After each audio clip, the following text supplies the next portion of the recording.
जय हिंद दोस्तों, स्वागत है आपका और एक नए वीडियो में और एक नए टॉपिक के साथ। मैं हूं डॉक्टर देव। मैं हूं राजेश। स्वागत करते हैं हमारे यूट्यूब चैनल में। फ्रेंड्स, आज का जो वीडियो है जिसका टाइटल है India successfully tested Rudra 2 missile, Pakistan media crime. एक वीक में दो न्यूज आती ही आती है। इस मिसाइल का परीक्षण हुआ, फलाना ढिमकाना, लेकिन प्रगति के पंथ पे है भाई हम लोग तो पाकिस्तानी जलते रहे, डेली मिसाइलें उड़ रही है अभी तो पाकिस्तानियों संभाल के रहेगा। तो चले दोस्तों, आ जाएगी बिल्कुल। हाँ, चलिए वीडियो ही स्टार्ट कर देते हैं आपके लिए। आशा करें कि पसंद आएगा, और पसंद आए दोस्तों तो लाइक और शेयर जरूर से कर दीजिएगा, और चैनल पर पहली बार आए सब्सक्राइब नहीं किया तो साथ में सब्सक्राइब भी कर दीजिएगा। चलिए स्टार्ट कर। और भारत ने रुद्र M2 मिसाइल का सफल परीक्षण किया है। मिसाइल को सुखोई 30 MKI से लॉन्च किया गया। हवा से सतह पर मार करने वाली हाइपरसोनिक मिसाइल है। तो खबरें आ रही हैं भारत से कि भारत ने एक मिसाइल का टेस्ट किया है और इसे कहा जा रहा है फोर्स मल्टीप्लायर।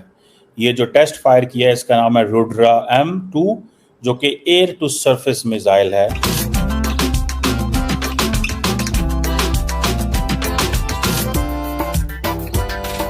लेकिन जो सिर्फ दूसरों में कीड़े तलाश करने में लगे रहते हैं, उन्हें अपना गिरेबान नज़र नहीं आता है, उन्हें दूसरों में ऐब नज़र आते हैं और वो अपने आप को परफेक्ट समझते हैं और दूसरों को हकीर ख्याल करते रहते हैं, बहुत ज़्यादा हकीर और बहुत ज़्यादा गिरा हुआ ख्याल करते रहते हैं। अफसोस के साथ कहूँगी बहुत से लोग ऐसे हैं जिनके अपने अंदर बहुत सी खामियाँ हैं, लेकिन उनको अपनी कोई खामी नज़र नहीं आएगी, सामने वाले की खूबियों को भी वो खामी समझेंगे। मेजर साहब, आपके इंडिया में एक न्यूक्लियर मिसाइल जो है उसको टेस्ट किया गया है। उसकी भी न्यूज आ रही थी, कल आपके टीवी चैनल्स वगैरह पे भी चल रही थी आई थिंक। तो ये हाँ, इंडिया ने, और ऐसे होते रहते हैं टेस्ट्स एयरक्राफ्ट कैरियर से टेस्ट करना, न्यूक्लियर सबमरीन से टेस्ट करना, और ये सब all these tests are carried out आर्सू जी frequently to check the efficacy of various systems. अब ये जो रुद्र M1 है, ये एक indigenously developed solid propelled air launched missile है, जो कि एयर टू सरफेस जिसका रोल है।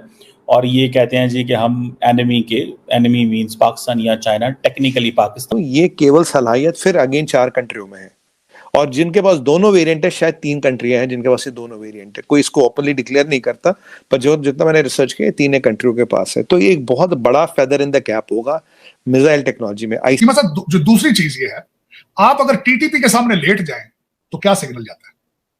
जय हिंद दोस्तों, भारत ने सफलतापूर्वक रुद्र M2 सुपरसोनिक मिसाइल का टेस्ट उड़ीसा के तट से कर लिया। DRDO और रक्षा मंत्री जी ने अपने सोशल मीडिया प्लेटफॉर्म X पे सफलता का जो टेस्ट हुआ उसका वीडियो भी पोस्ट किया और एक प्रेस रिलीज भी जारी की गई। दोस्तों, ये जब टेस्ट की प्रेस रिलीज जारी की गई, चाइना, पाकिस्तान, यूरोप में भी इसको काफी डिस्कस किया गया, USA में भी। दोस्तों, इसकी खासियत ये है कि ये एयर टू सरफेस मिसाइल है और इसकी रेंज जो है वो काफी प्रभावी है। दोस्तों, यहीं से अगर आप इमेजिन करें कि भारत के एयरक्राफ्ट दिल्ली में ही उड़ रहे हैं और दिल्ली से ही उड़ते उड़ते पाकिस्तान छोड़िए, आप अफ्रीका, यूरोप और चाइना के किसी भी हिस्से में निशाना लगा सकते हैं दिल्ली से ही उड़ते उड़ते। ठीक है, हमें पाकिस्तान में जाके एयर स्ट्राइक करने की जरूरत नहीं है, दिल्ली में ही प्लेन उड़ रहे हैं एयरक्राफ्ट, ठीक है, और यहीं से ही वो बर्बाद कर देंगे। बहुत खतरनाक। अभी ऐसा करने वाले सिर्फ 4-5 देश ही हैं। आप अंदाजा लगाएं कि US, रसिया, चाइना, फ्रांस, इसके बाद भारत का भी नाम जुड़ गया। फ्रांस अभी डेवलपिंग फेज में, ठीक है। फ्रांस ने एक बार टेस्ट किया था तो वो अनसक्सेसफुल रहा था, दोबारा उन्होंने क्लेम किया हमने सक्सेस कर लिया, लेकिन वीडियो रिलीज नहीं करी। ठीक है, तो आप कह सकते हैं कि भारत अब उन कुछ स्पेसिफिक देश के लिस्ट में शामिल हो चुका है इस परीक्षण के साथ। सो ये जो रुद्र M2 है, इसका इलेक्शन से थोड़ा अरसा पहले टेस्ट करना, ठीक है जी, और इंडिया कॉन्टिन्यूसली पिछले कुछ अरसे से, अगर आपको याद हो, इंडिया ने थोड़ा अरसा पहले मार्च में, ये हम मई में है, 2 महीने मुश्किल से गुजरे होंगे, कि इंडिया ने एक indigenously developed multiple independently targetable re entry vehicle, जिसे MIRV टेक्नोलॉजी कहा जाता है, उसका टेस्ट किया। और ये कहा जाता है कि ये इंडिया का जो न्यूक्लियर आर्सेनल्स हैं, ये न्यूक्लियर कैपेबल जो अग्नि मिसाइल सीरीज है, उसके लिए बड़ा इंपॉर्टेंट है। और इसको संस्कृत वर्ड जो है आग, फायर का नाम दिया गया था, ठीक है जी। और ये एक प्रोजेक्ट इंडिया ने 1983 में शुरू किया था। इंडिया डिफेंस में बहुत पैसा लगा रहा है, सबसे बड़ा आर्म्स इंपोर्टर है, 76-77 अरब डॉलर के करीब, अब तो उससे भी ज़्यादा, जारी बात है अभी वो डिफेंस पे लगाएंगे, क्योंकि उनको वो कहते हैं चाइना एक बड़ा हमारे लिए टारगेट है। अब ये जो है MIRV, ये जो अग्नि 5 के प्लेटफॉर्म से चलेगा, रेंज इसकी 5000 किलोमीटर है, ठीक है जनाब। अब इंडिया को वो जिसे वो कहते हैं ना इंटरकॉन्टिनेंटल बैलिस्टिक मिसाइल का वो हिस्सा है, ठीक है, उस कैटेगरी में वो आ चुका हुआ है। और मोदी साहब उस पर बड़े मिठाइयाँ खा रहे थे, मज़े कर रहे थे। चलो ठीक है, इलेक्शन से पहले MIRV चला दिया, बनता है, वैसे भी कैपेबिलिटीज़ होती हैं, ज़रूरी नहीं इलेक्शन की हो तो इसको हर चीज़ को इलेक्शन से नहीं जोड़ना चाहिए। सो ये जो नरेंद्र मोदी साहब ने मिसाइल जो जिसे कहते हैं ना दागा है, ठीक है, DRDO ने जस्ट थोड़े दिन पहले, ठीक है, इलेक्शन से, सो वो माहौल अभी गर्म कर रहे हैं और पाकिस्तान को पैगाम दिया गया है, क्योंकि वो जो एक रेटरिक है, ठीक है, पाकिस्तान तो ये समझ रहा था कि शायद हमें अब नहीं डिस्कस किया जाता। अब ये जो इंडिया ने टेस्ट किया है रुद्रा M2, ये इंडिया की डिफेंस कैपेबिलिटी में एडवांटेज तो है, लेकिन मैं इसको देख रहा हूँ in the context of the time, in the context of the day. आज का डे बड़ा इंपॉर्टेंट है। कल टेस्ट किए पाकिस्तान ने और 30 को किए, बीच में इंडिया ने किया, just to give a message. So messaging चलती रहती है। सो इट मीन्स कि ना पाकिस्तान तो जो पोजीशन लेके बैठा हुआ है, पाकिस्तान के तो वज़ीर-ए-आज़म ने कल, साबिक़ वज़ीर-ए-आज़म ने कल कह दिया ना, उन्होंने कहा यार हमने मुआहदे तोड़े थे इंडिया के साथ, ठीक है, हमने मुआहदा तोड़ा था इंडिया के साथ, हमें नहीं करना चाहिए था। लेकिन Indian leadership they need to come forward as well, they need to engage as well. उनको भी चाहिए कि वो इंगेज करें, वो अपना प्लान बनाएं, वो समझें कि यार कब तक हम इस तरह लड़ सकते हैं पाकिस्तान के साथ, क्या करेंगे, इसका क्या फ़ायदा होगा, ठीक है जी, और इसका क्या जिसे वो कहते हैं ना जिसे कहेंगे ना कि क्या इससे क्या मिलेगा, कुछ भी नहीं मिलेगा। So we need to move on from this, हमें इससे थोड़ा मूव ऑन करने की ज़रूरत है, लेकिन लगता तो नहीं है। उसकी वजह यह है कि हुकूमत जो है, इंडियन हुकूमत जो है, उनको इस चीज़ का पता है कि अगर हम ये करेंगे तो इससे उनकी एक बहुत सारी जो पॉलिटिकल रेटरिक है उसमें थोड़ा सा मंदी आ सकती है, उसमें थोड़ी सी सिचुएशन जो है वो कंप्रोमाइज़ हो सकती है। सो वो करेंगे। सो प्राइम मिनिस्टर मोदी ने ये जो प्रोब का ऐलान किया है, ये बेसिकली वो अरविंद केजरीवाल पे और बाकियों पे प्रेशर भी डाल रहे हैं और माहौल भी बना रहे हैं। प्राइवेट कंपनी है DRDO की मदद से बना रहा है और इसकी रेंज कह रही है 10,000 से 12,000 तक की होगी, मतलब कि इंडिया जो है यहाँ से बैठ के यूरोप तक को भी हिट कर सकता है। और हम तो कहते हैं कि भाई हमारा और इंडिया की दोस्ती हो नहीं सकती, हम जो है अच्छे रिलेशन में नहीं आ सकते, ट्रस्ट इशू है, सियासी इशू है, कश्मीर इशू है, बहुत से इशू हैं। सर टेक्नोलॉजी में वो मेड इन इंडिया कितना आगे बढ़ गया है और हमारी टेक्नोलॉजी इस वक्त कहाँ खड़ी है? क्या हम उनके साथ मिसाइल टू मिसाइल कंपैरिजन नहीं कर सकते हैं? जी बिल्कुल, ऐसे ही है कि कंपैरिजन तो दूर की बात है। बेसिकली इंडिया और पाकिस्तान नज़रियाती तौर पे बहुत मुख्तलिफ जा चुके हैं। इंडिया ने अपने लास्ट 10 ईयर्स में टोटल जो उनका फोकस रहा है वो IT सेक्टर पे रहा है, उनका टेक्नोलॉजी पे रहा है, जबकि यहाँ पे हमारे मुल्क में इस्लामिक मिलिटराइजेशन स्टार्ट हो गई है। दूसरे हमें और तहफ़्फ़ुज़ात रहे हैं, तालिबान वगैरह और इस तरह के मसले मसाइल। दूसरी तरफ इंडिया का प्योर फोकस रहा है कि टेक्नोलॉजी पे हम कैसे अपडेट करें। उनको आपको पता है लास्ट मैं अभी एक रिपोर्ट पढ़ रहा था कि उनकी 10 मिलियन से ज़्यादा इंपोर्ट हो चुकी है सिर्फ IT सेक्टर के अंदर, तो वो एक्सपोर्ट हो गया, एक्सपोर्ट हो चुकी है इतनी ज़्यादा। तो ये भी हम चाइना की मदद से कर रहे हैं और इससे पहले जो हमने JF-17 थंडर जो एक हमारा जहाज़ है वो भी हमने चाइना की मदद से बनाया। तो देखिए हमारे पैटर्न अगर आप देखें कि हमने कुछ भी खुद से नहीं किया, या चाइना की इन्वॉल्वमेंट है या हम कहीं से बाहर से मंगवा लेते हैं। चाइना बनाता है पर स्टिकर हम अपने लगा, स्टिकर बना के रिवर्स इंजीनियरिंग करके हम वो कुछ कर देते हैं, लेकिन हमारा अपना कुछ नहीं है। हमारा अपना, मेरे ख्याल में हमें चाहिए कि जिस तरह इंडिया ने अपने आप को बेहतर किया है, हमें भी अपने आप को बेहतर करना चाहिए और अपने आप उनका जब जितना हम समझ पाए हैं उन्हें टेक्नोलॉजी चाहिए भी इतना आगे नहीं है।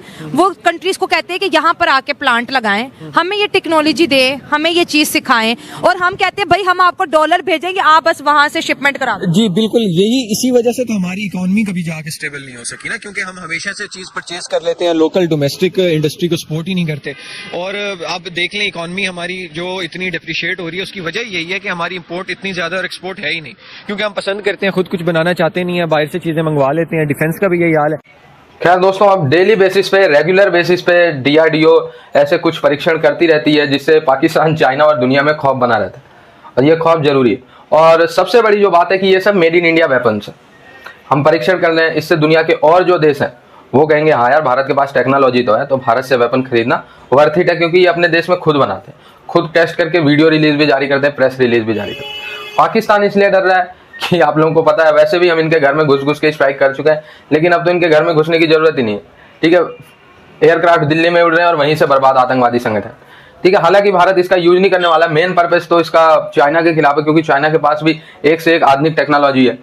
ठीक है, तो भारत को भी उसका तोड़ तो विकसित करना ही है, ऑब्वियस सी बात है। और जब से नरेंद्र मोदी जी की गवर्नमेंट आई है वो एटलीस्ट प्रयास तो कर रही है कि हम चाइना से किसी भी फील्ड में पीछे नहीं रहेंगे भाई। 19-20 का फर्क चल जाएगा लेकिन पीछे नहीं रहेंगे। चाइना हमारे पड़ोसियों को घेर रहा है, हमारे पड़ोसियों को लालच दे रहा है, तो हम चाइना के पड़ोसियों को लालच देंगे, उनको अपने साथ मिलाएंगे। टिट फॉर टैट वाली नीति चाइना के साथ नरेंद्र मोदी जी की गवर्नमेंट ने बहुत अच्छे से अपनाया। अच्छा, चाइना से रेस लगी हमारी तो पाकिस्तान से तो फिर वे अहेड हो गए। आप ये देखो ना, हमारी चाइना के साथ रेस हुई है तो हम चाइना के कंपैरिजन में वेपन डेवलप हो रहे हैं हमारा, और पाकिस्तान ये सोच सोच के घबरा रहा है यार कि भारत के पास तो ये भी हो गया वो भी हो गया, हम भारत का कैसे मुकाबला करेंगे। अबे तुम्हें परेशान होने की जरूरत नहीं है, तुम्हारे लिए तो जो हमारे 90s के वेपन थे ना वो भी सफिशिएंट से कहीं ज्यादा है। तो ये जो नए नए टेक्नोलॉजी आ रही है इससे पाकिस्तान को तो कतई नहीं घबराना चाहिए। ये सब चाइना के लिए या फिर भारत की आत्मरक्षा के लिए, पाकिस्तान का इससे कोई लेना देना नहीं। बाकी आप लोग जुड़े रहे ऐसे वीडियोस के लिए, तब तक के लिए धन्यवाद, जय हिंद। एक तो है ना, सबसे बड़ी प्रॉब्लम क्या है पता है दोस्तों, ये मिसाइल की बात तो मैं बाद में करूंगा, लेकिन पाकिस्तान में जितने भी मीडिया में एंकर है पता नहीं उसको डिग्री कौन देता है। आज तक मैंने कहीं नहीं देखा, मतलब एक दो को छोड़ के, एक दो मीडिया एंकर को छोड़ के सारे के सारे अनपढ़ है। पता नहीं, इसको तो एक जो मैडम थी ना, इसको तो डॉक्टर की डिग्री मिली है, पता नहीं कौन सी यूनिवर्सिटी से मिली है, बट किस डॉक्टर की डिग्री है इसके पास। हर बार इसकी एक ही बकवास होती है, मोदी साहब मोदी साहब।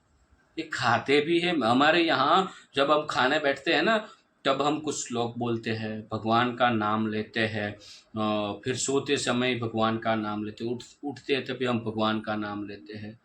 पाकिस्तान में मोदी का नाम लिया जाता है भाई, तो वो उनके लिए भगवान है इसलिए। मोदी भारत मोदी भारत मोदी भारत। अब एक और नाम जुड़ जाएगा जल्द ही, वो रहेगा ईरान। जल्द ही जुड़ेगा। 4 को ठोका है उन लोगों ने, समझ लीजिए 4 को। आप लोगों को लग रहा है मैं इतना सीरियस क्यों हो गया हूँ, क्योंकि देखो हमारे देश में ये मिसाइल वाली जो है ना, ये वाली जो वीडियो है जिसकी हम बात अभी आज लेके आए, उसका हम ऑलरेडी एक बार पहले लाए थे, सुपरसोनिक मिसाइल की। ये उसका परीक्षण फाइनली हो चुका है, रुद्र 2 का, और ये 100% सक्सेसफुल परीक्षण हुआ है। और देश को ताकतवर बनना ही पड़ेगा। उसके रीजन कई सारे हैं। जब आप उस प्रगति के पंथ पे हो ना, तब आपके आसपास नेगेटिविटी बहुत आ जाती है। ये आपने या एक्सपीरियंस किया ही होगा लाइफ में कभी ना कभी, या तो खुद ने साथ ऐसा हुआ होगा या किसी के साथ होता हुआ आपने देखा होगा। तो ये भारत की ताकत है, वो और बढ़नी चाहिए। पहले था भाई कि ऐसा कुछ होता था, बजट एक साल 2 साल तक तो बजट नहीं मिलता था, ये समझ गया। अभी तो मोदी साहब को कॉल करते हैं, साहब हमें ये मिसाइल करनी है, उसका बजट इतना है और इतना टोटल खर्चा आएगा, हम इतने में सब कुछ कर लेंगे। मोदी साहब आंसर दे देते हैं कि भाई बजट तुम्हारा पास है, इतने में ही होना चाहिए, इतने टाइम में ही होना चाहिए, और वो होकर रहता है। बाकी आपकी राय जरूर जानना चाहेंगे दोस्तों, वीडियो की कमेंट में जरूर लिख के बता दीजिएगा। फिलहाल आपसे विदाई ले रहे दोस्तों, टेंशन मत लीजिए, मिलेंगे और एक नए वीडियो में आपके साथ। टिल देन जय हिंद, जय भारत।